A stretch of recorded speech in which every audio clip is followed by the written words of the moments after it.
Hey everybody, welcome back.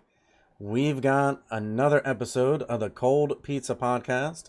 Hollywood Pizza here, joined by HamHocks42 and OhOneNine. How are you guys doing today? Dude, living the dream. How about yourself?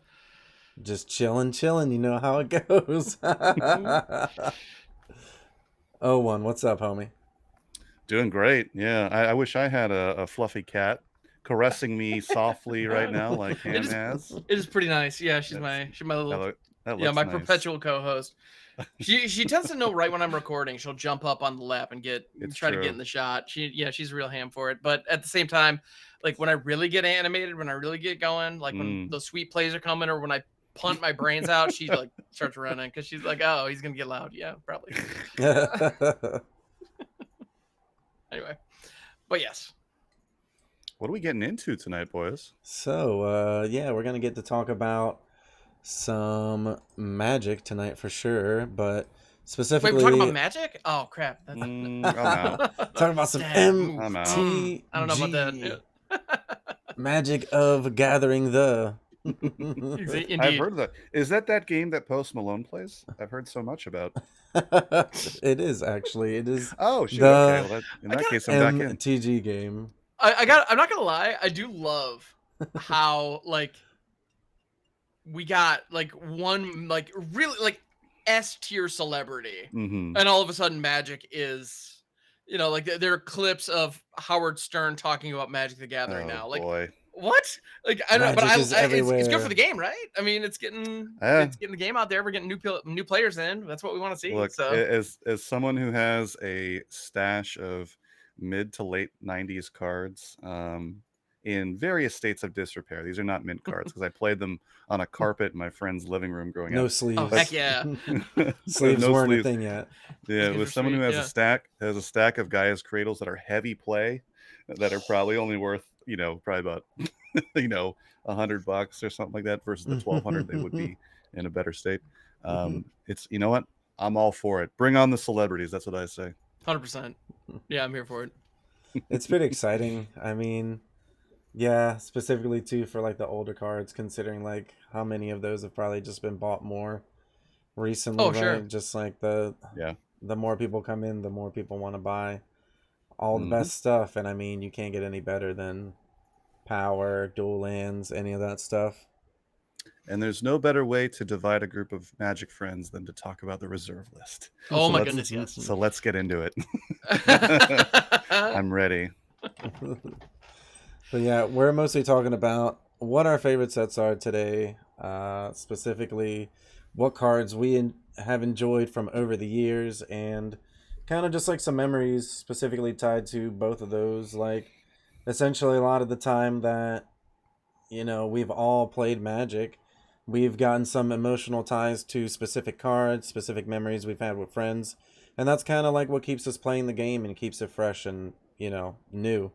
And like we talked about in our last episode, which was mostly about burning out, a lot of memories and a lot of, just older cards that you've played with, or maybe even some current cards that you're playing with, really can kind of help you alleviate some of that pain from maybe losing too much or maybe getting too involved in more than just the fun aspect of the game.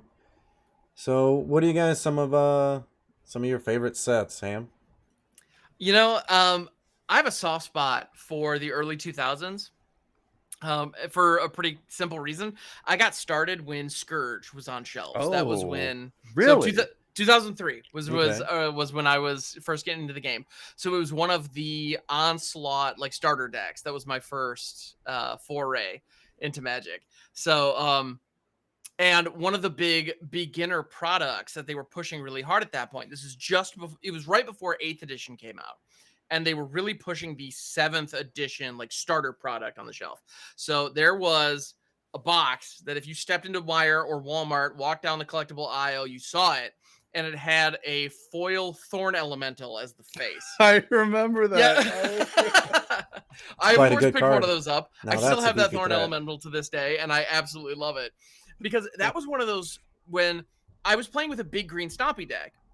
So I was playing with Titanic Bullvox and Root Elemental that we talked about previously. Like I've been Those are so I some was playing with cards. I definitely remember yeah, they were those just cards too. those were old school cards. Looking back on it, I realized like, oh, this is Draft Jeff. Like that's what that was. But yeah, it was, but at the time, as a new player with a limited card pool, I was working with what I had, and it was an absolute blast. Like I love that stuff. But the Thorn Elemental specifically, I remember being in the aisle at the store, looking at that card and reading it and thinking, that's incredible, right? Because here I'm thinking of the basics of combat, and as a big green stompy player, I want, I have ways to make my stuff cheaper, I have ways to ramp up, and I want to be able to just attack my opponent and actually connect.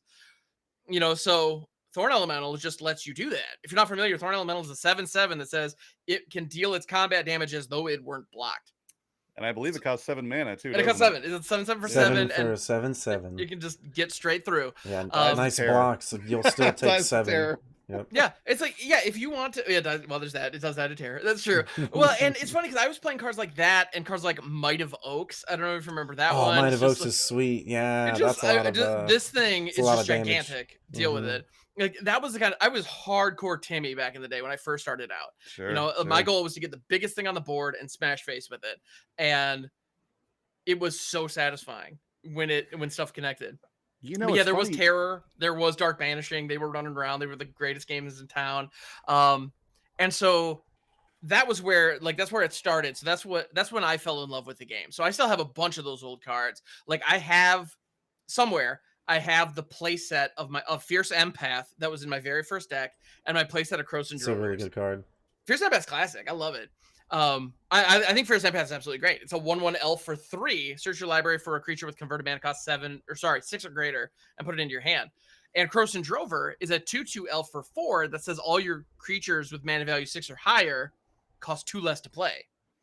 So you combine those, and all of a sudden, like, yes, it wasn't long before I learned how, even back then, counting on a 3-drop and a 4-drop just to set you up for your 5-turn play, oftentimes, you were behind, even back then. I learned that lesson pretty quickly, but at the same time, when it worked, it was the best. And so I have a big soft spot for that. And then I could gush about the following couple of sets that came out after that, because shortly thereafter we had Mirrodin, Kamigawa, Mirrodin's so good. Yeah, Ravnica. Kamigawa. I mean, it was just banger after banger set during that little time. It was a great time to get into the game. Yeah. Yeah, I definitely agree there. That all predated the kind of the lull period in the like early 2010s, late 2000s, where Magic was kind of in a bad place. I'm not sure if you guys remember, but like there was a dip there in the 2008 to 2012-ish period where Magic wasn't doing as well, and there was some shifting. Of course, the acquisition with Hasbro was had occurred, and so there was a whole shift in like the approach to the game. We've talked in the past about the concept of like blocks and stuff like that, and so yeah, what you're talking about, that early 2000s era, was, in my opinion, still, we were kind of in the afterglow of the Urza's block, and then there was Marcadian Mask, and I believe Nemesis and something like that, if I remember. And yeah, And we also that had like was Odyssey. Odyssey, thank you. Yeah, Yeah, Odyssey was sweet. Yeah, there was some good stuff going on there. Or Odyssey Yeah. Torment Judgment, which Torment was Judgment. kind of like a little bit of Onslaught block light, where you had some early showings of tribes, but then you also had some weird efficient cards that ended up being better, like your Wild Mongrels, your Psychotogs, Psychotog, yep. Circular Logic, all those cards, making one deck just be like super broken. Just like, I don't know. There's a lot of good cards in those sets too. Like some of my favorites were the ones that Ham just talked about, was like Kamigawa and Ravnica. I just remember like so many good standard decks, like such a healthy like format, specifically like going out and kind of just being able to play whatever you wanted. And the first introduction of like guilds was actually kind of like interesting, because there'd been color pairings before, but I feel like the guilds kind of like solidified to even today we talk about those. Yeah. Yeah. I'll, as an aside, I will never call Orzhov, Quicksilver, whatever they want to Silver call Quill it. or Silver whatever. Quill, Yeah. yes. I'm sorry. It'll always be, and in the same way, maybe I'm an old fart, but I'm always going to call it CMC. And I know it's a That's thing fine. that it's going to be. There's some Mana words in there value. that are hard baked in that you can't unlearn. I get that. But yeah, those sets were just really, really good. And I mean, the first time that they actually showed the shock lands, everyone kind of like crapped their pants a little bit because they're like, whoa, there's some duels again in the game. That's where they have like the subtype and Mm-hmm. everything. You're like, whoa, and they can come into play on tap. Is 2 life worth it, etc., etc.? And then Hmm. that Short standard was answer, really yes. fun Yes, because it there was is. like yeah, there's like all kinds of different zoo decks, all kinds of different just like multicolored decks, and even just like is it.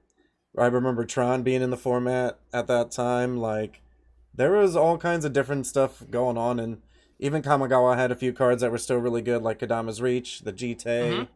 I Cheat, remember sure, playing sure. Beacon of Creation from Fifth Dawn as well in that standard. Ooh, okay. Uh, Fifth Dawn that was the one with the that helmet, was a right? good It was kind time. of like a Voltron helmet looking thing. Yeah. Yes, that was the Mirrodin block was awesome in that because it was all the pieces of Cauldron were the set symbols, and the Mm-hmm. helmet was the last one, which is That's weird right. because they introduced the shield in Darksteel, and it references the helm, Mm. but the helm hadn't been printed when the shield came out. Was Paradise Mantle first printed in Fifth Dawn as well? Yes. I believe it was, Paradise yeah. Paradise Mantle is a badass card. Oh yeah. It's really good. Well, and what was you had just mentioned? Oh, Psychotog. Yeah, Psychotog sees play in Tog. Legacy. I mean, as an uncommon, as a straight 4 of, that's your only win condition. Like that Psychotog is a deck. Yeah, That's awesome. Tog was always just like, a interesting version of control, I guess, that you probably will never see again. It's like the creature doesn't even really have evasion. You're just like getting to a ton of mana, having put like 20 cards in your graveyard because you've stopped every single thing your opponent's done, and then you play a Psychotog, and then you have a turn where you can upheaval, replay the Psychotog, say Yep, go, upheaval. and Yep, then yep. your opponent's like, okay, land, pass, and then you're just like, all right, kill you because I have 1,000 cards in my graveyard and my hand is also full, so the game's over. Like it's just weird to think where Magic used to be in terms of like power level. You also had like before that even you had like Flame Tongue Kavoo where essentially it's your first version of like Bloodbraid Elf. You have a card that Mhm. no matter what it comes in, it 2 for 1s. Before that you've had like Necrotal, right? Like I feel like Oh yeah. Magic has definitely taken some interesting steps in terms of like where cards are now because specifically like a lot of cards that you see now are essentially evolutions of cards that we've seen in the past. Mhm. Where you can say like Kavoo is just early Bloodbraid, then Bloodbraid could essentially be, I don't know, even like a Omnath where you're just getting so much value when the card comes into play, right? Yeah. I was gonna say, and even makes Psychotog decks even better now is if you do bring in green, you have Veil of Summer, and you could just have it be protected for the remainder of the Nice. turn. You can go Veil of Summer to start the turn, and then you can hold up Force of Will and pitch. And then if you're in green, black, blue, you also have access to Uro. Oh my god, I'm gonna make this deck in Legacy. What the hell? Let's This is go. this is amazing. But Psychotog is back, folks. I'm here for it. yeah, Tog's pretty sweet. Oh, and what are some of your favorite sets? So I think if I could answer in 2 ways, I'm gonna say most recently from kind of the last maybe 10 years, I will say that my favorite set to draft, without a doubt, because I do spend the majority of my time on arena drafting, it was Kaldheim. I think Mm. thematically, it was very well executed. The alternate artwork was amazing. They had all the engravings and the emphasis on runes and all of the Nordic cultures and everything. I think it was executed perfectly. It was also, in my opinion, a very well balanced set. I think it had a lot of good spells. Some of the more recent sets, beginning with like Midnight Hunt and kind of some of the others, there's a lot of bombs. There's a lot of like Mm. 5 and 6 cost cards that if you just resolve them, you win the game in limited. And limited is a very different perspective. I know for the majority of the folks listening here, they probably play majority either standard or explorer. But in limited, it's a very different approach. And so having those 1 or 2 of bombs is tough to beat. So I think Kaldheim was a very fun deck, had a lot of cool things, brought back Changelings, which we always love to see. Changelings have always been kind of around, but a good emphasis on it. Could go in a lot of different directions, and I think all the colors were fairly represented. And then throughout history, if we go way back, I think it's a toss-up for me between. I'm gonna make a choice here. I'm gonna say the Tempest Stronghold, that era of the late '90s, to me is the best, and it's probably just nostalgia, really. But I think the artwork, the heavy emphasis on this kind of ethereal, otherworldly plane. There's a lot of cards with shadow. There was a lot of cards that. Of course, we had Sliver Queen introduced. We had just iconic cards from throughout the history of Magic. The power level wasn't as pushed as sets prior. We were recovering from obviously the early 90s with ABUR and Arabian Nights and all that. And there was Legends. And then, so I think the late 90s before Urza's block was just so good. My other I guess honorary mention would be Mirage as well. Mirage is just again, it's dripping with atmosphere. The reason I love that set, I mean, there of course were some iconic cards. LED, Lion's Eye Diamond is in there. Just so many insanely good cards, but they require an intense understanding of the game. I'll tell you, if you're a young child like myself and you pull an LED, which I still have, a light play, which is for sale right now. No, I'm just kidding. Excellent. I have a light play LED. You can imagine a 9 or 10-year-old OhOneNine opening up LED and it says discard your hand and get 3 mana of any color. Yeah, and then you're like, no, what I'm the not gonna hell do is that. this? Like, Yep. and now LED. Yeah. Yeah, that was one of those cards that I'd even been playing for a little while, and somebody pointed that out, and I think I saw a listing on TCG Player for, I don't know, $50 or whatever it was, and I remember looking at it and going like, this? Really? Like, even as that's a really somebody who's bad been around Black for a little while, Lotus. it doesn't Yeah. read well at all. So yeah, And some nothing. people would say functionally it's better than Black Lotus because most legacy decks, not most, many legacy decks want to empty their hand. They want to dump everything because there's so many graveyard interactive spells that interact. So LED functionally better than Black Lotus in some cases, not always, but in some cases. So anyways, like in the more recent history, Kaldheim, I think the thematic, the way that the artwork and the flavor text in the bottom was just really well done. All the different, of course, dwarves and Vikings and angels and the changelings and elves had a great resurgence there. Very well executed. And then going back in time, Stronghold, Tempest, all that era from like 97-ish, I guess that is. After Ice Age. Played a before lot Urza. of scroll rack. Named a I lot did. of cards off of an old scroll rack to deal some extra damage. Yeah, I have a scroll rack which I actually tore, and so it would be referred to as damaged. I could never sell it, but they're kind of creeping on price a little bit these days. Yeah, scroll rack for sure. God, what a time to play! And again, what I love about old sets like that is we were talking a little bit before we started recording here was artwork back then was just so like. It was so visceral. It was so now, it was, and again, kind of aligning with that kind of otherworldly, ethereal feel that Tempest had for me was the fact that there was a heavy emphasis on watercolor. A lot of the artwork that was out there was very floaty and loose.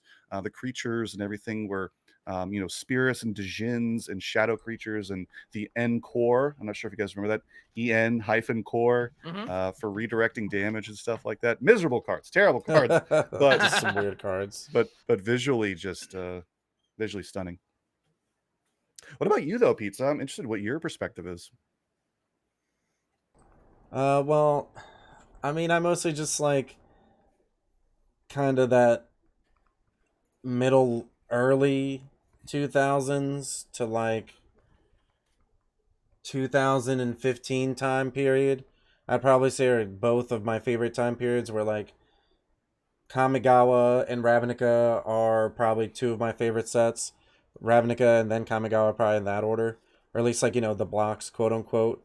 Mostly because that's when I got heavily invested into Magic. I was playing like FNMs, getting some cards, all kinds of stuff like whatever. But I think that after that, I was really into like the Siege Rhino time period of Magic, where things kind of started to turn a little bit more different, where things were more powerful. Like I remember how different it was when Ravnica even came out, and you can kind of tell that the power level of cards was kind of getting different, and it kind of helped at least understand things a little bit better. Because I remember when I first started to play, there's some crazy complicated cards in the beginning back then, like early 2000s, considering that, some people you play with probably just had some old random stuff, like you're saying, from Mirage, Tempest, anything like that, that maybe reads a little bit different. But um, I'd say that I learned a lot from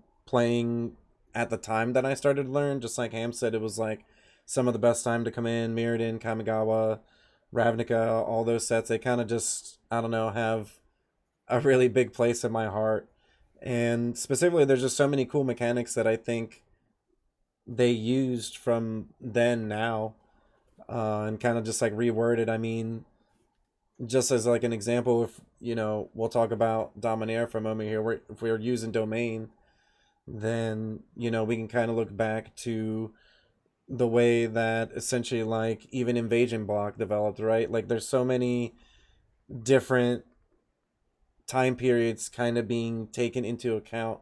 I think with each new set that is coming out, and I think that they're always looking to almost like rehash some of these old abilities that are pretty close to like our heart, and we're kind of seeing that with specific callbacks, even in sets like Capenna. Neon Dynasty was just like such a flavorful set, and like that being reimagined, like the Kamigawa reimagined was just like perfect. I think like the original Return to Ravnica really, really hit the nail on the head. The second time coming back wasn't as special. I felt like it kind of was a little bit drained out, but I think the return and then into like the cons was also just like such an awesome time period of Magic, because you just had kind of like a little bit of everything. There was never, I feel like a lot of things that have been kind of weird lately is that there's a lot of like the same type of decks in every format. Like, is it quote unquote, or there's a green deck running around. But I think back then, like between the 2005 2008 period, and then the 2014 to 2016 period, I think that there was a lot more going on in Magic than just a few decks and a few cards. And I think that's actually what drove a lot of people coming back into the game. And specifically when Return to Ravnica happened, I mean, that was one of the biggest player booms Magic's Right. ever seen. And, a lot of that had to do with the fact that we were going back to Ravnica. And on top of that was also the fact that, that was one of the best standards. Modern essentially was kind of still pretty fresh. So kind of just had like a different variety of Magic to be able to play, where, maybe the last, I'd say 2 to 3 years have kind of been some of the same decks, some of the same cards in every format, because the power creeps maybe been a little bit higher. And I think that that's actually something that, at least for me, makes me like a set, is that it's more balanced. I think that Neon Dynasty, from the beginning of this year, was the perfect set because it had flavor, it had really great mechanics, it even had like some memorable cards, right? Like there's some cards that even you didn't just climb the ladder with, or you won a tournament with. It's just, I really enjoy playing XYZ. The limited format was one of the best limited formats I think we've had in years. It's just fantastic, and I think that that's something that draws a lot of Magic players in, and kind of gives a lot of like the invested player good memories. And specifically, each one of those time periods that I've talked about, I feel like it's something that more modern Magic, uh, more people could relate to that. You know what I mean? Because I feel like the early '90s are like such a huge pivotal role in terms of how Magic ended up surviving and becoming a really fantastic card game. It had a lot of ups, like, the card game comes out, people like it. It had a lot of downs where you have sets that are like Urza Block, but then, powerful cards that could end up hurting your game and maybe making it so that people don't want to play again. But even to things like I know we just only really touched on the reserve list, but specifically at the time was reprints. You know, you got reprints that kind of just like shattered card prices, and you know nowadays we see a card get reprinted all the time, and we don't even really look. I mean, Liliana's in Dominaria, and we don't even really bat an eye. We're kind of just so used to cards being reprinted all the time that even a card like that coming into standard doesn't even really affect anyone. And that's also kind of like a testament to even Wizards kind of like acknowledging where Magic can be at for them to do such a thing. Like specifically, it reminds me of when they said that they weren't going to print any 1 mana elves, but then like a year later they had Llanowar elves in, like I think it was a Mhm. regular Dominaria, and it's like, well, Yeah, our that's most weird. recent. Why do you Yeah. think that that's okay now? And it's like, well, maybe they felt like they wanted to speed up the game to a certain degree because they thought maybe some other Def- cards that they were going to print were going to be too good, i.e., like a Teferi, right? So if you're trying to print like a Teferi yeah. and still have like a fair, essentially like format, maybe you kind of have to have some other cards that can kill the Teferi deck before they get to it, or even if they play the Teferi can still lose, quote unquote, things like that. Like Mhm. I feel like there's a lot of good ways to balance sets, and I think that throughout Magic's history, you can definitely tell the times that they didn't, right? Yeah, you mentioned their kind of reprisal on that. I mean, wasn't also Allosaurus the green um, elf? When was that? Let me check that out real quick. Yeah, that was Actually, Allosaurus Shepherd was in. That's the jumpstart That one? was from Jumpstart, wasn't it? Yeah. Yeah. Are we okay, talking about the that's one right. drop? That's the jumpstart Not one. a Yeah, one standard star. set. Okay, Yeah, another one drop I elf. was like, Yeah. was that in Zendikar Rising? No, that would have been Mhm. extremely valuable card. I think it's like 20 or 30 bucks. It's crazy It was like valuable. $200 at one point. That's I crazy. think that it's probably still maybe like $100 because I don't. Really? I No think it might way. only have like a reprinting, like one reprinting, and I don't know if did it get a reprinting. What's the price on that card? It was reprinted in Double Masters. Yeah. So That's Wow. why. what's the price of it still though? It's Looks like probably it's like about $30. If you okay. want That's So what I was. the yeah. So That's yeah, it yeah. crashed all the fancy way arts, it's down. like 60. Yeah. Yeah, I it will say crashed pretty hard. we had also talked about reprinting and well, not just That's like a good reprinting. example of a card that is expensive because there wasn't a Right. reprint. Then it gets reprinted and then it goes down, and then we almost don't even care anymore because it, it doesn't even affect that many people. Like people, when stuff like that used to happen, we used to be like, "Oh no, they reprinted this card and now the value's hmm gone down." It's like, well, everyone has so many cards that it almost just doesn't matter, right?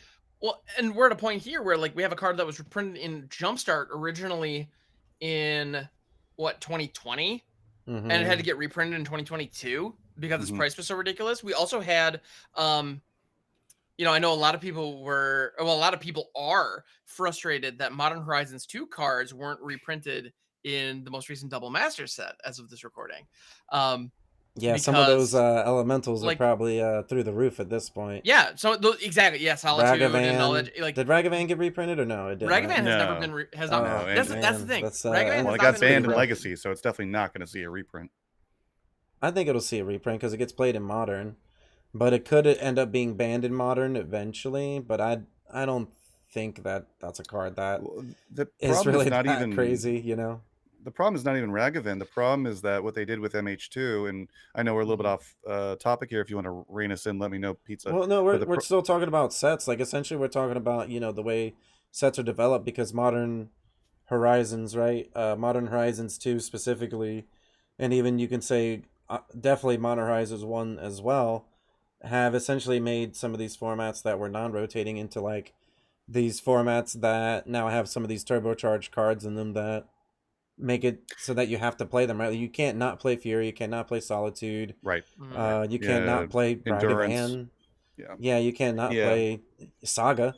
You got to play There's Urza Saga. yeah, You got to there's play a all sorry. Well, these, by the way, I hammer opened times that a deck. box. Like, I had teased last time we did this. I opened that box, and it'll be the first time in 5 MH2 boxes that I did not meet EV. So Oh the no. the streak is over. But I did pull tours of sagas, and it's just like, yeah. What I was going to say about MH2 though is that what it was really, we talk about format warping and format defining is a lot of people are up in arms because it's now pretty much a money race. There are decks right now that run Yorion is the companion, and it's just a $6,000 modern deck of MH2.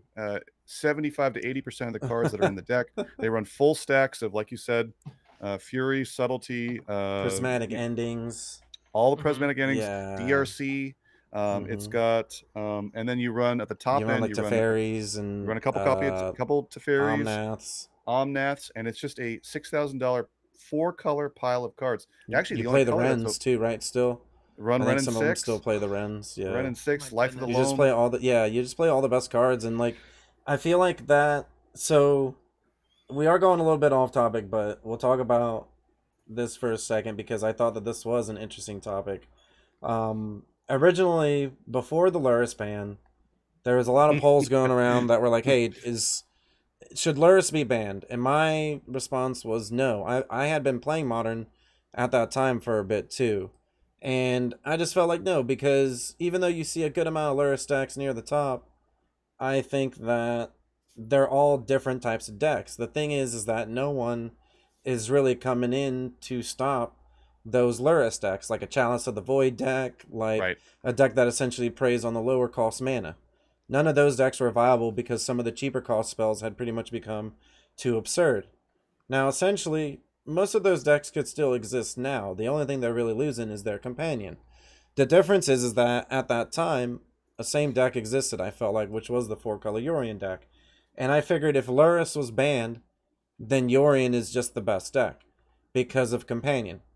What it really ends up coming down to is that companion is messed up because no matter what, whether you have an 80 card deck, your 60 card deck, you start with 8 cards in your hand. Right. When you mulligan, you still have that extra card on the side you can get. And then on top of that, it's every game. So you set up every one of your games is almost the same because you have this card that you can go get that's non-interactive until it's in your hand. And then like a Luris or Yorion, you just play it and Yorion just auto instant win if you get all the value. Luris was just like an incremental card where it's like, I'm going to continue to play a card that's either going to the graveyard or a card that I just don't mind replaying and smash again, like a Ragavan, hoping you have to deal with it. Mm-hmm. Well, Like I think, it's so crazy, right? But then Yeah. now Modern is completely unhealthy because the Yorion deck took over, and it's because of what you're saying too. Like it's a combination of the fact that you have Companion, which is one of the most broken mechanics that they've made in a while. Speaking of mechanics, and the set, since we're on the sets, is Modern Horizons 2. That set definitely has made Modern hostile, right? Yeah. And you brought up an interesting point on Companion. And I question whether or not Companion, at least as the mechanic itself, is truly flawed as it stands today. As it was originally printed, where you could just rip them for free and you didn't have to pull into your hand, that was absurd. I think it's But- still just broken. I think that no matter what you still have in the card, you having access to a card at all times, even if you're already giving your opponent information when the game starts. Right. That's supposed to be the give and Yes. take, is I the think information the thing about part. it is, Right. the ultimate problem is just how good the Companion cards are. You know, and we could say how that too. loose some of those restrictions are. Like with Luris specifically, you look at Modern or Legacy, half the time you're like, 2 or less? I was going to do that anyway. Sure, get in here. And it's only for my permanents? Come on, why not? Get it? You're like, who cares? I can play 5-drop, 3-drop Or in spells. mono red. Like... Why not run Jengatha? Why not run Jengatha? Because why not? I'm there's no reason not to. No, there's no reason not to. Back then was the Prey Piercer, right? So you could double your damage. You're like, I'll skip on 2 drops and play 2 1-drops on turn 2, and then try to get my Obosh on turn 5 to finish you off. Mm-hmm. Yeah, but at the same time, do you hear anyone complaining about Lutri? Nah, I beat it the other day. It was fun. Exactly. I've never. It's happened a couple of times I was on like, Arena. whoa, Lutri. I've queued up against Lutri decks, and every time I'm like, Really? hats off, opponent. Yeah, it was I'll weird. whoop your ass. Hats off. I do Yeah. remember it. If I recall, I do remember it being immediately banned in Commander. Mm-hmm. Was that Before right? release And even. this is actually before the 3-cost handicap that they Mhm. put on Companion. I believe it was before Companion's even just the messed 3-cost up. handicap came in. They were like, "Whoa, okay," and it got banned in. Was it Commander or was it different? It was Commander. It was Brawl Yeah. and Historic. Historic, Brawl all as of them. well, Okay. Because, and it was funny. The Wizards released, or whoever released this spoiler for Lutri, and the Commander Rules Committee the exact same day, like a half an hour later, posted something, be like, by the way, this is banned in Commander. Don't even. We know it's busted. We all understand. It's just not legal in Commander. Don't worry about it. Just don't do it. That card is Yeah, it's not, and quite it's funny is absurd. now I see it's a novelty, right? Because now I'm Right. like, oh, loot tree, Hmm. and then I'm like, oh, is this going to be a problem? Most of the time, and now it's what's funny is in hindsight now in 2022, 2020, it's completely fair. It's not.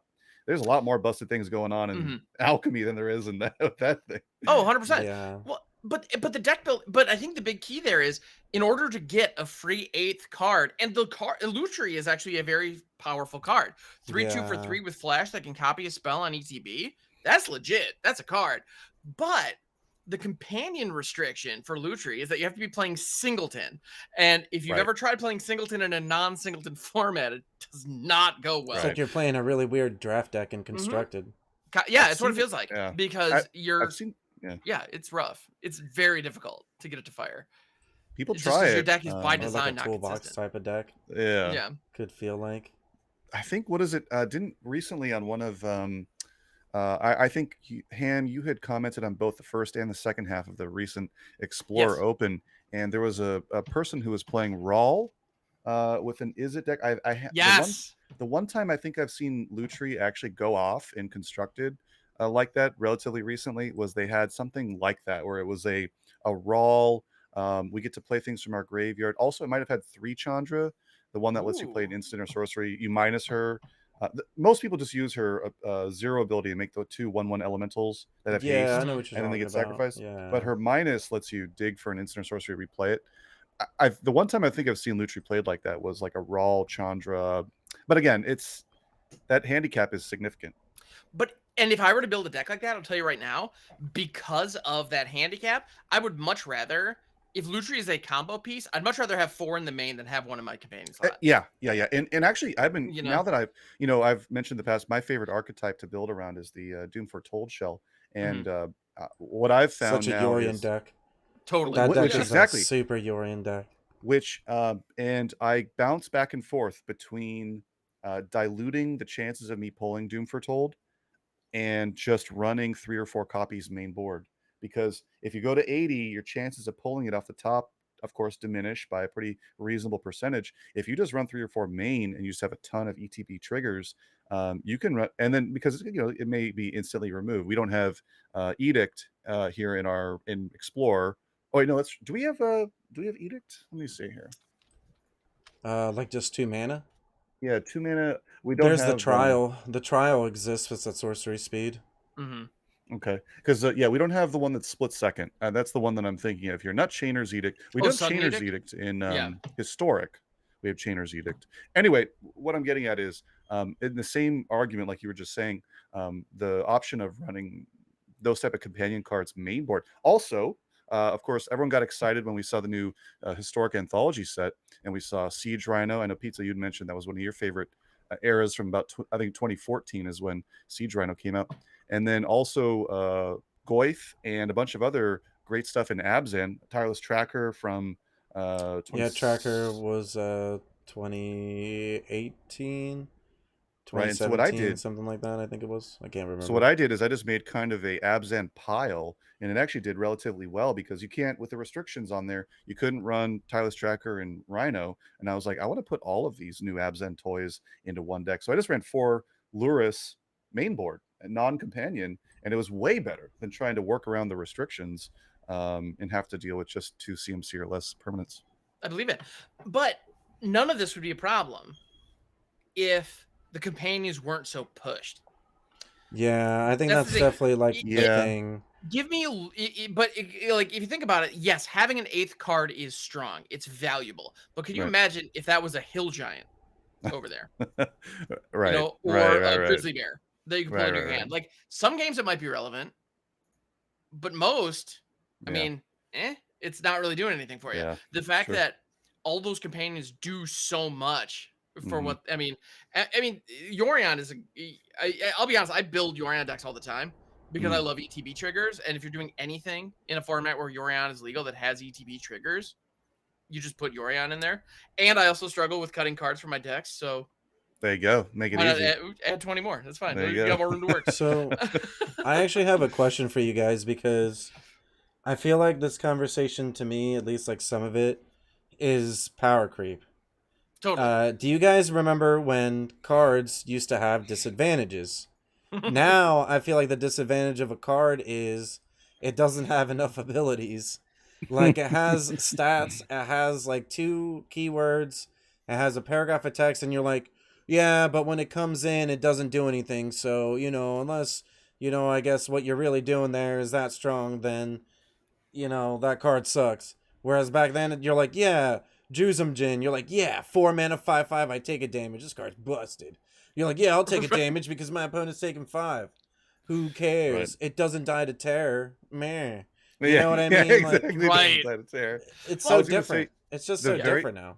the very first keyword that came to my mind when you mentioned hard disadvantages and decisions that make this game so complex, a concept from back in the day, cumulative upkeep. And then another Yeah. one that would probably be, it's right there neck and neck with it, is Echo.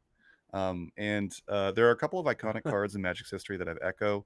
Of course, Lightning Dragon won a GP in, God, whatever year that came out. Urza's Saga, what is that, 98, 99? Lightning Dragon, and then also Cumulative Upkeep. I think about cards, Commander staples that are still played today. Mystic Remora is an enchantment from Ice Age that allows you card advantage. It's like Rhystic Study, but worse, I guess. It's And it still says really whenever, good. it's still really good. Yeah. It's 1 blue enchantment, cumulative upkeep 1. Whenever target opponent successfully casts a non-creature spell, you may draw a card. They can pay 4 to counter that. No one's paying Turn for. 1, you better Ain't paying believe, No, baby. yeah. I'm for playing that. Yeah. I don't care. Go for it. Yeah, and You in play and everyone EDH plays their mana specifically- rocks, you draw like 40 cards. Yeah, Exactly. exactly. Yeah. Yeah, and that's the thing. That's what I mean. We've all seen that play out. And if you've seen Mr. Remora in a Commander game, the person hits it, go around the table, that person just drew 3 cards. You want to Yeah, call well, it. everybody's running it's stuff You're out like, in the no, early don't let game. him do it. Don't Yeah. let the blue player do it. Yeah. Oh no, they've And drawn it's, 4 and it's so cards. easy at first to be like, yeah, just have a go. What could possibly go wrong? Well, go ahead and have. But then those exact same players who are like, sure, draw your card, it's fine. Afterwards, are like, how do you always have the Cyclonic Rift? It's like, Yeah, well, 'cause right, they're drawing right, half right, their right. deck every game. Yeah, that's true Look, too, actually. Anyway. Remora's better than Smothering Tithe. I'll say it. It's better than Ooh, okay. Smothering Tithe. Bold It's not as good statement. as, I'm not it's arguing not as with good it. as Rhystic Study, but it's better than Smothering Tithe. I think it is better than the Tithe, but yeah, I agree, not as good as the Study, just because the Study is just anything, right? Yeah, and also it Yeah. has Therese Nielsen artwork on it, so it immediately gets a Fantastic. little bump just because of that.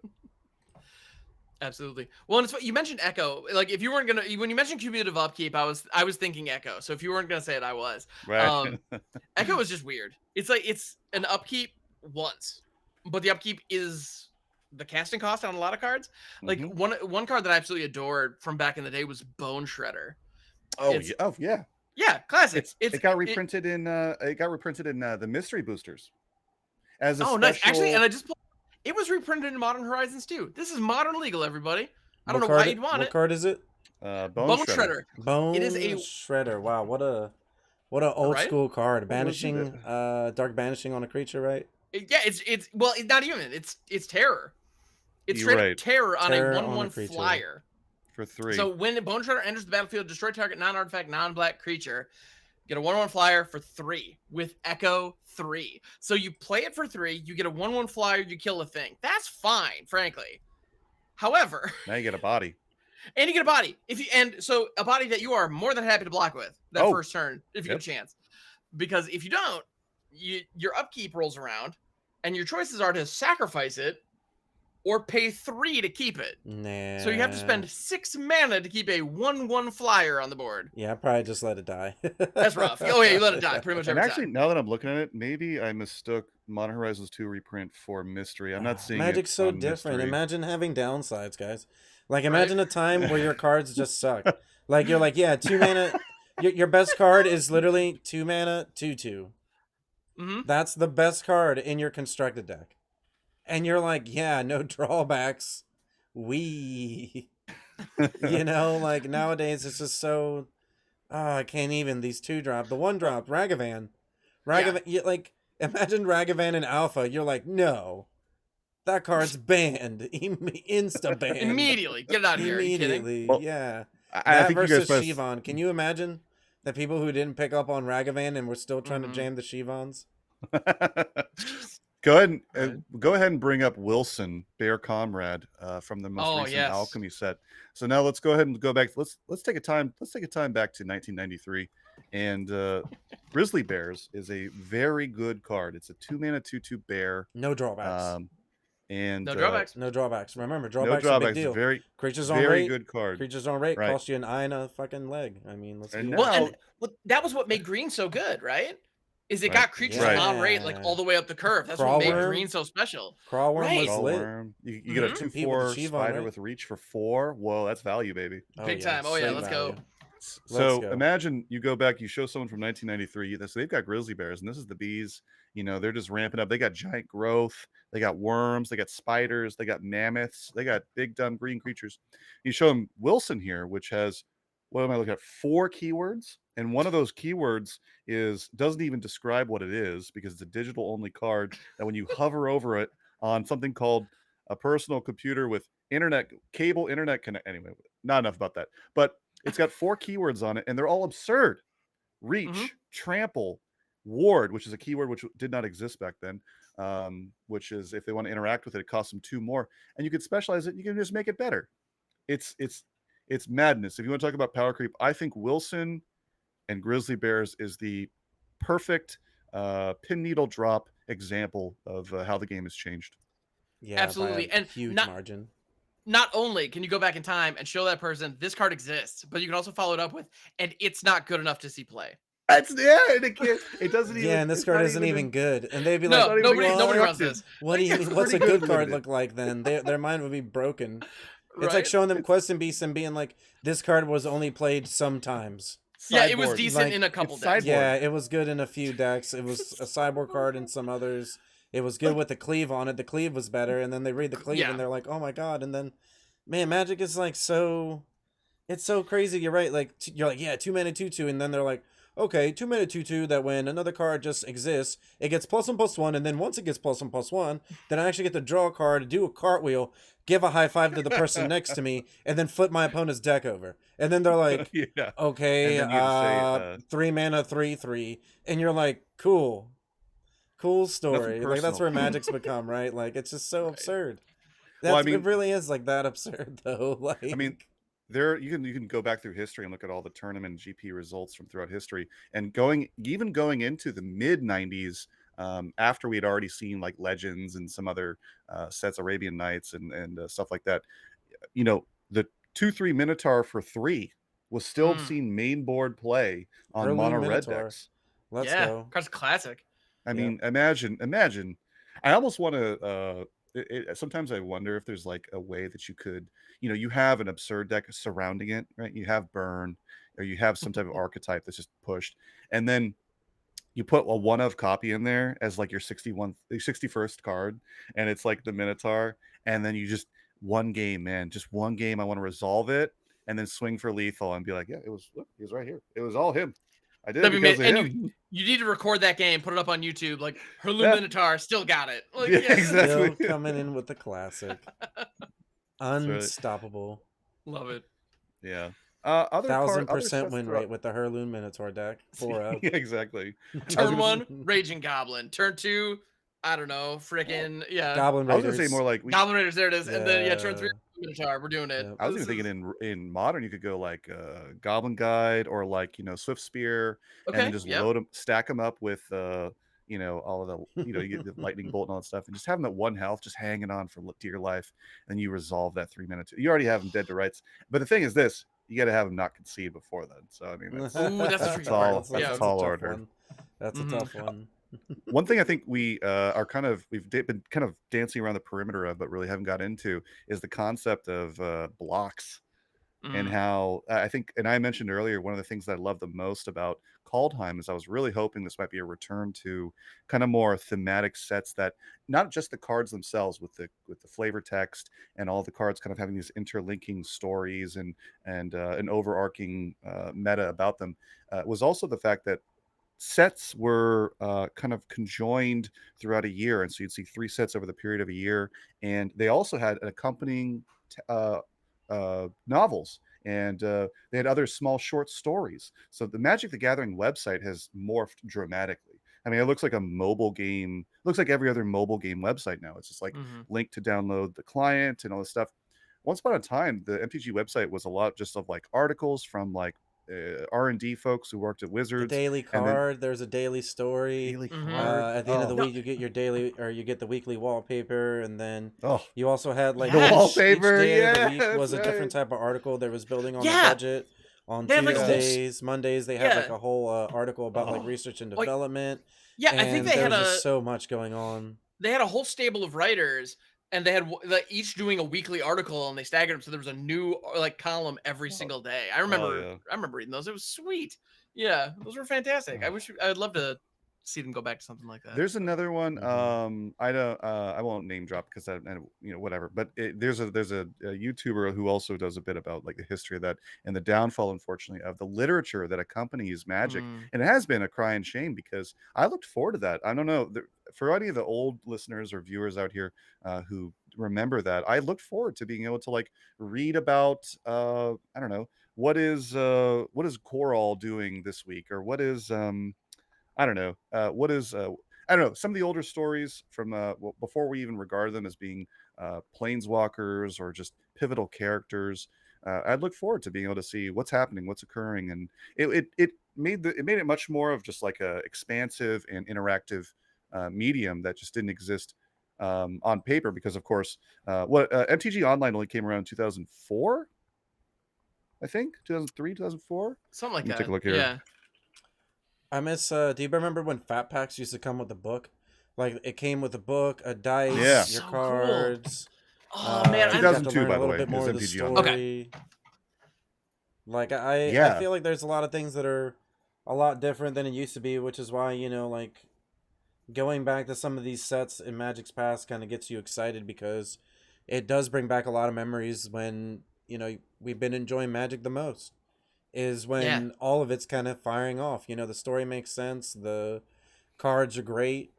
All the formats are just kind of aligned. It's just a good time to be. I think that that's it's a hard thing to balance, which is why I don't think that we see it all the time, right? I think that Mhm. we always kind of give quite a bit of flack to people designing cards, not playtesting, whatever you want to say about it. I think that it's really hard overall to have all your sets be balanced and neutral without making some mistakes because you also don't want to have a set where it's all a bunch of Hurloon Minotaurs with like first strike or something, right? Like that's the reality of the fact, right? That's where how long we've come because back then, creatures weren't the focal point, right? Spells and maybe big bombs were kind of like more the focal point. And then you get to a point where the middle magic spells are still just as strong. Creatures are slowly starting to become creatures with spells attached to them. And then we get to today where, yeah, each creature is like 3 spells. So it's so weird to think of like how far we have come, like Yeah. how much 1 mana to 4 mana gets you in today's Magic is kind Mhm. of how you rate if a card is good or not. Well, and the other interesting point there, like we mentioned, the books, and some of those old books totally hold up. By the way, Oh like yeah. there was a point where I took a little bit of a break from the game, and but in there I missed Magic, like, but I was off at college, I was working, I was doing, I was in the band at college, all that jazz. So my days were packed, but and go to class, that thing that you do at college allegedly. Oh yeah, that part too. Theoretically, I mean sometimes, but so but so I wasn't playing Magic regularly during that time, but I still, and that's when a lot of great stuff happened, and I missed it unfortunately. But there was a point where I did kind of want to get back into it, and uh, I was kind of an aspiring author at the time, like aspiring writer, and Wizards was actually doing like a contest Mm. to like submit your story pitches, and we might publish it. And I was like, I need to get in on that. I never actually worked up the guts to submit anything, but I did pick up a bunch of the old books to do some research. And I read the entire like invasion block. Like those books are Oh, freaking awesome. Like incredible. Yeah. Yeah. they were Oh just yeah. fun. I remember those. Those were actually among the best ones. Yeah, they were great. Well, That's and some of the best time of Magic. Like that was like at that Yeah. time the pinnacle. Like mhm, their it was Ravnica. excellent. That was It was the '90s Ravnica set, right? yeah, right. Multicolored, all these like unions, essentially. Oh All these yeah, yeah, yeah. factions. Like But But the crazy thing is, we're now at a point where, as we're recording this, Dominator United is coming out, and it is including a lot of really impactful story beats that the community is resonating with. Mm. One of which is the Weatherlight being completed, Oh my and gosh. that one devastated me. And you know why it Oh, yeah. devastated me? It wasn't because I had a bunch of decks from back in the day. It was because I remember being in my dorm room in 2005, 2006, when no one else was giving, when the rest of the game, when the rest of the world wasn't worried about those characters. And I remember reading stories of Squee and Gerard and Karn and Urza going through these epic battles in this Tongarth. ship. And like the So many moment cool in the characters. Apocalypse novel when Karn's spark ignited, I don't want to like I remember just being It's, like, you know, oh my god, 17 it years was, old. I think you can, I can probably you know, spoil it's it, but spoil it it. just it's insane. It's absolutely crazy. It's this beautiful moment, and that stuff resonated with me. Like I was taking a break. I wasn't around. I didn't engage with the story at the time when Ajani showed up. And when Mm. Ajani started doing all his awesome stuff. So when Ajani got completed, I heard everybody's freaking out that one of their Yeah, it favorite made me planeswalkers got upset completed. because And I love the Johnny. Johnny was one of my Ajani's a great dude. He's Don't get me my one of wrong. guy. my top planeswalkers. That Garrick, Chandra, Mhm. those are some of my favorites. And Like, to see a Johnny completed, it hurt my soul just as much right? as Weatherlight and some other characters that we've seen kind of get Yeah. But you know killed why? off, quote unquote. But the reason that those story beats are hitting, the reason that they resonate with us in that way is because we have an emotional connection Right. with these stories. And yes, the cards are a part of that. The cards are partially telling the story, but those old articles, those old books, even the weekly wallpaper, the columns, the discourse online, it's all connected and it tells a story. And I think the fact that Magic has, I don't know, they're coming back to it, which I'm grateful for. But in recent memory, Magic has kind of divorced themselves from the idea that there needs to be accompanying fiction with the cards. And I think that hurts. Like Theros Beyond Death was definitely the biggest sin there. Yeah, and then we saw in as also mentioned here, we want to talk about kind of old sets and what we love about them. You know, the original art. Ikoria was the first introduction of the Godzilla card, so it was the first. Yes. It was Yeah, the that was the first first time time they kind of like went into something that wasn't IP Magic crossover. related, but in an actual Magic set, right? Because I think at Mhm. this point we had actually had the Walking Dead cards, but the Godzilla stuff was kind of new because it was in a regular set and a standard set. Right. No, they hadn't done The Walking Dead yet. They hadn't Not done The yet. It Walking was Dead very yet, but they soon had though. It was done. very okay. close. Yeah, they had done the Transformers promos, but those were But silver there's only bordered. 4 cards too, wasn't it? Yeah, Yeah, that it was, was and that like that was 3 a or 4 limited run cards, promotional yeah. thing. But the And I thing, think they had done the My Little Pony promotion again, very similar to that. yeah, At that point, but those were silver bordered, and right. they had clearly like non-MTG game mechanics printed on them. It's like you and target opponent are friends forever, or whatever on the My Little Pony stuff. Like that doesn't. I didn't Like you know. I gain have to look. friendship or I've however never that. even And I seen remember that. reading them being like, "How does that work?" It's like, no, it doesn't. Like just It move on. doesn't. Yeah. Which is No. fine. They're a cute little novelty, whatever. That's but they were silver bordered. They're not legal Magic. And Yeah. with Ikoria, you're right. They introduced the Godzilla artworks, and those are now reskins of existing cards in a non Wizards IP. And so for the first time, you saw like jet fighters and like Yeah. Mecha Exactly. Godzilla, obviously for the I was Crystalline I was Giant. gonna Like, say I think that there's a lot of, and this is another subject we don't need to breach into tonight, mhm. but we could probably save for another time is the concept of cosmetic and non-cosmetic exclusives that are sold only via Wizards website in the Secret Lair concept. Secret Lair as a whole is an extremely new concept. Mhm. And a lot, it just kind of seemed like it That's actually like a different take of sets, right? Like it actually kind of does tie into what we're talking about because like we talk about sets as a whole, but these are actually the cards themselves that you like just at once. And you're right, it is like such an interesting concept because this isn't something that back in our day, quote unquote, we would have actually seen, right? Right. Yep. Well, and the thing is, like, I think the way that the Ikoria um, alternate cosmetics and bring in the Godzilla IP is the best possible way you can do that, because if people who love Godzilla and Mothra and all the other characters from that, you still have the opportunity to buy the collector boosters or seek them out individually, and you have an opportunity to pull those. I'm not sure if they were in the standard draft boosters or not that time. This is also the time, if you remember, in Zendikar Rising is where the introduction of set boosters. There's a whole slew of products. At one point, it was just draft boosters, boxes. I mean, going way back into history, there were fat What packs we and stuff call like that. regular boosters. I still There's got call no them regular boosters. Yeah. boosters. There's Like, draft I don't call boosters. them draft boosters. I'm like, this is a regular booster, and then there's a set booster. It's not. Right. This And is a then draft. Yeah, you then could there's draft collectors it, ones but too. everything has Yeah. its own. It's so weird. Yeah, like how much. And now it feels like I think there's going to be a jump start in every standard set. Yeah, feels as like it well. looks like that's gonna be the So case, yes. Jumpstart there's was so explosively much, popular. Why wouldn't they? so Makes much sense. magic all the Well, time. But even then, we're talking about different configurations for the product in that case, because Yeah. like back in the day there was the booster pack, and you could Right. pick what expansion you wanted. Right. But if you're getting a booster pack, it's going to be 15 cards. Yeah. There might Oh, be some one little rare. advertisement part It's in Oh. it. $3.99. You know, that's Yep, what I don't $3.99. miss. I don't You miss got the one one rare. rare. It hurt. You got it, yeah. It hurt when you get a rare and you're like, that's it. That's all I got was this shitty card. All right. I think I mentioned Lens this ring, in the son of past. yeah. Yeah. I think I Yeah. mentioned Throw it. it on the ground. I mentioned this in the past. The first booster I ever opened was Ice Age from '95, and the first rare I ever pulled was Ice Cauldron, which is just a encyclopedia of text, and it's a bizarre artifact. And I was like, I'm going back to Pokemon. What is this game? I'm not going to play Right? this game. I have to read all this? Hell no. That's like Yeah, they had to alchemy print it in now. like There's a like so 2-point much like font to fit it all on text. the card. That thing's insane. Yeah. Yeah, it can only be digital with how much text could be on a card now. Oh, they had to reduce the typeface because I think standard typeface on a Magic card is something like 6 or something like that. They had to bring it all the way down to like 3 in order to fit all that text on there, and it's a completely unplayable card. I have it in Ugh. a commander deck just because I'm like, you know what, this has to be played somewhere.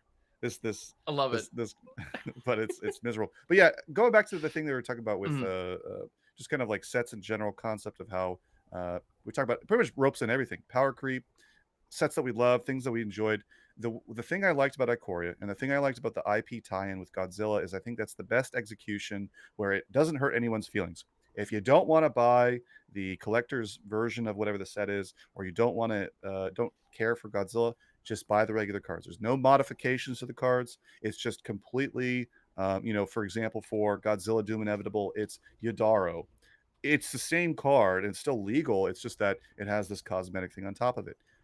Now, I think you'd also mentioned the Walking Dead, which had a whole uproar, particularly in the Commander community, because there were 1 or 2 of those cards that were actually pretty good. Most of them are kind of trash, to be honest. But regardless, Wizards having full control over it and selling a finite volume of them directly from their website and really dictating the price as a result really got people angry. And that was also, I don't know if you guys recall, there was I can't remember if it was the command. I don't want to name drop here, but there was another commander-based website which had entertained the idea of introducing a new format called like Soldier or whatever he called it. Captain was it? I remember that. Captain. Yep. And I they're remember that like, whole oh, uproar. okay, so you want to print these ridiculous cards? Well, we're gonna have this, and all secret lair cards are banned, and it's everything else is from Commander. We adopt every other rule from Commander, but secret lair cards are banned.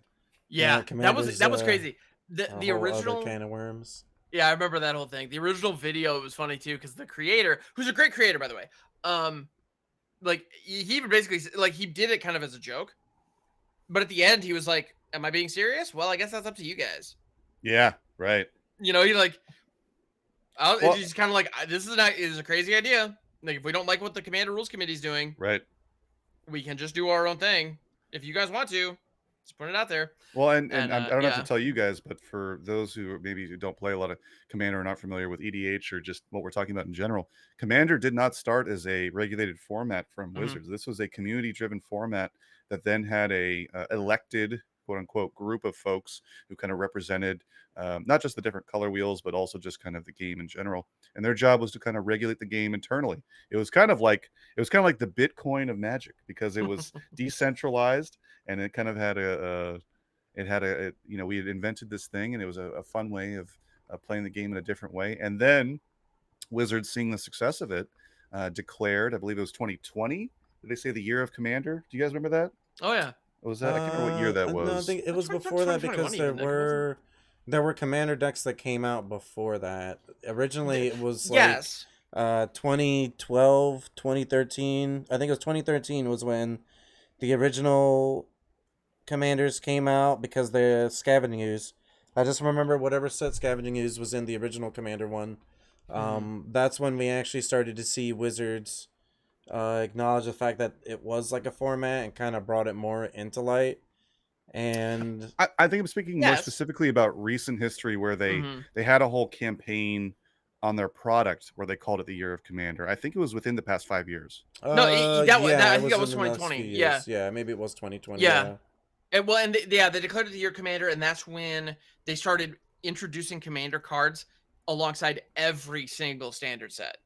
I And they get start, so and that's when like the yeah. commander collections and like all that stuff started I'll happening. So they I'll really went all in on commander. I'll tell you, the volume of product now is, to me, often highly confusing. I have friends who will ask, they're interested in coming back to the game, and maybe they're 40K fans, or maybe they're Godzilla fans, or maybe they're Walking Dead fans, and they're like, "Oh, can I buy these cards because I like that thing, and I see you have a tie in here. I like Street Fighter. Can I play Mhm. some of these Street Fighter cards?" And you have to explain to I'd be them all like, these yeah, things. I'll play some Street Fighter cards with you. Let's go. Let's make a Yeah, Street Fighter exactly. deck. And it's Keep like, that Fortnite crap out of Oh, here. But yeah, no, I'm kidding. yeah. But anyway, yeah. yeah, but it's like, yeah, you have to like explain to them, and it didn't used to be this complex. Not even mentioning, as we mentioned, what we call draft boosters now, which is traditional boosters set. Um, the commander sets, the supplemental sets, like you were talking about the transformer thing. There's the secret layers. There's the precon commander decks that they have. There's the mystery booster is a whole thing. Jumpstart is a whole thing, and the legality of all these cards is not easy, even for someone as entrenched as the three of us, to sometimes remember. Like that 40K set, I'm like, okay, well, is this legal and stuff? Oh, okay, it's a thing. Okay, only there. The Okay, Lord but of the Rings Jumpstart. one took me a while to kind of like get a grasp of where it's going to be legal in because it's legal in modern, Mhm. but then it's also going to be on Arena. But I'm not sure if the Arena version is going to be only alchemy, so we might not be getting the regular cards that you'd be able to get in Oh, paper, which will be another type of situation like the Baldur's yeah. Gate. I don't It's even. a lot. I Magic don't is even so different. know. Magic is so different now than it used to be. I think that everything that we've talked about in this cast, you can definitely tell, it kind of almost ties into this year's Magic, which we've talked about a bit on the podcast already, and we'll definitely get into some more in the future, is the 30 years of Magic. You can tell that in 30 years, Magic has definitely come a long way. The card design has come a long way. The fan base, the player base, everything has just kind of like developed into like such a modernized version of it that even as just like we mentioned earlier, Post Malone, we've got celebrities that are in the game and making it even more popular by the day. All of us are even content creators, other content creators out there, just so much like magic coming out in products, so much magic being consumed on the daily. It's quite interesting. I think that if you had told me that this is where Magic was going to be when I first started to play around like the Kamigawa time period, then I'd be like, no, there's no way that there's no way it's going to get to that point. You're like, oh, there's no way they print cards like this. Cards are going to be how expensive, like. Right. And now, like we talked about earlier, it's just you don't even bat an eye. But uh, I've enjoyed the 30 years that Magic's been around. I know that you both enjoyed as much Magic as we can in this Oh, time period that absolutely. we've been playing the game. But overall, I definitely love me some Magic, and I can't wait to see, like, especially any new sets coming forward. But overall, I definitely appreciate anybody who's been watching the video up until this point. If you haven't already and you've enjoyed it, hit that subscribe button, bell notification, like the video, leave a comment down below. Anything would be greatly appreciated. You can definitely find links to all of our content as well in the description. And don't forget, we host 3 tournaments a month. All are free to play, so get in on that. By the time you see this, there's going to be our September tournaments are going to be out. Our first one of the month is going to be Slices Standard. The new format is actually going to be available. We're going to be one of the first tournaments to happen for that, and it's free, so definitely jump in on it. Hope that you all have enjoyed the video. Ham01, you guys got any closing remarks here? I mean, Yeah, I love Magic. I gotta say, and I gotta be honest. Also, thank you guys for getting together. Like, I could seriously hang out here all night and chat with you guys about Magic. Like, I love nerding out about this game, and I'm thinking about 2 dozen things I could say right now. But at the end of the day, let's just get back together another time and keep going. You know? Oh yeah, for sure. Yeah, no, it's an incredible game. You know, I think one of the things someone told me one time, it's the puzzle, it's an unsolvable, and that kind of resonated with me. And I use that phrase a lot now. Whenever I describe to people why I care so much about this silly game, is that it's a puzzle. You know, it's like you spend your whole life trying to figure it out, and it's unsolvable. But you try and convince yourself that you can solve it, and that's the fool's gambit that keeps bringing us back. So yeah, enjoy the game. You know, it's changed a lot, but hopefully you can still find some joy in it, despite the fact there's a lot of things that are changing about it that you may not enjoy. Hopefully those equal number of things about it that are changing that you can enjoy. And yeah, just it's a game. You got to remind yourself it's a game. And I've just met so many incredible people throughout the past couple years, decades, I guess, if you want to say that, um, playing this, that I can't deny how important it is. For sure. And with that, I hope you all stay cheesy. See you next time, everybody.